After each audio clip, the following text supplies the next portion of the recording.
É verdade que, segundo o Feng Shui, a gente deve evitar ter plantas no quarto? Eu sou a Aline Mendes, arquiteta, consultora de Feng Shui tradicional chinês, e eu vou esclarecer essa sua dúvida.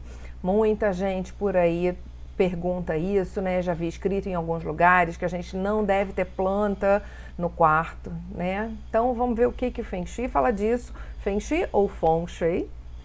E vamos ver o que Feng Shui fala disso, né? E o que é verdade e o que não é, né? Muitas pessoas dizem que não deve ter planta no quarto, porque as plantas à noite emitiriam gás carbônico e isso seria nocivo para a saúde, né? O ar ficaria poluído, ruim, né? Bom, as plantas durante o dia, elas absorvem o gás carbônico, tá? E liberam oxigênio, então elas tornam o ar mais saudável para a gente.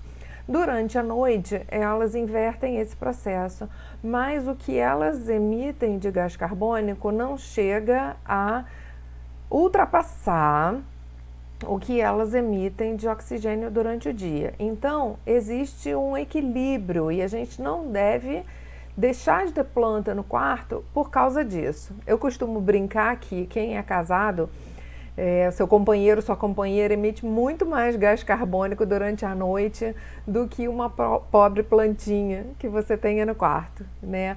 Agora, é claro que a gente não deve ter uma floresta, né? Porque aí realmente você vai estar exagerando na dose, né? E aí a planta realmente pode sobrecarregar o ambiente, tá? Mas se você tem um vasinho de flor que você gosta, é até bom, porque as plantas não só elas têm essa troca de oxigênio e de gás carbônico, como elas também purificam, elas removem compostos tóxicos do ar, tá? Como se a gente tem, por exemplo, tecidos sintéticos, se a gente tem verniz, tintas que não são à base de água e que emitem esses compostos tóxicos, tá? Então pode acontecer da gente ter essas toxinas no ar, tá? E as plantas vão ajudar a purificar, especialmente quem dorme com o cômodo todo fechado, com ar-condicionado, as plantas vão durante a noite ajudar a purificar, tá? Então vamos desmistificar essa lenda de que a gente não deve ter planta no quarto à noite, tá? Algumas pessoas também falam, já ouvi dizer, que as plantinhas, a terra das plantas e as próprias plantas poderiam ter micro-organismos, né? Pequenos insetos e micro-organismos que podem fazer mal à saúde. Mas, gente, isso só vai acontecer se a planta estiver doente e a gente vai ver, porque na verdade uma terra saudável, uma planta saudável, ela não tem mais micro-organismos do que o nosso próprio organismo, que para funcionar precisa de um certo nível de bactérias e de fungos em equilíbrio, né? O nosso organismo ele é cheio de micro-organismos. Então, eu não vejo como um problema, é claro, repetindo, né?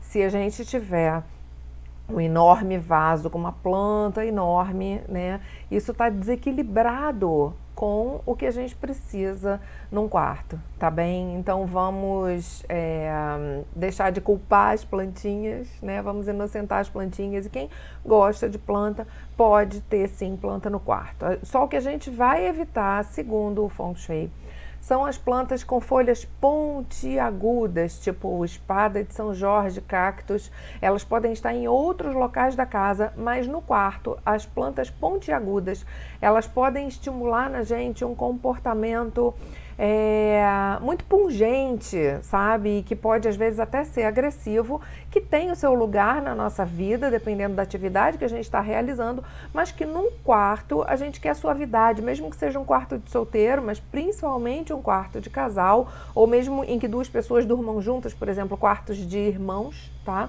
As plantas pontiagudas podem aumentar a propensão para brigas, porque a gente vai ficar talvez demasiadamente assertivo, tá bem? Se tiver qualquer outra dúvida, escreve aqui nos comentários, entre em contato e não deixa de curtir, seguir, assinar o canal e clicar aí no sininho para você ser avisado quando tiver novos vídeos aqui. Um beijo!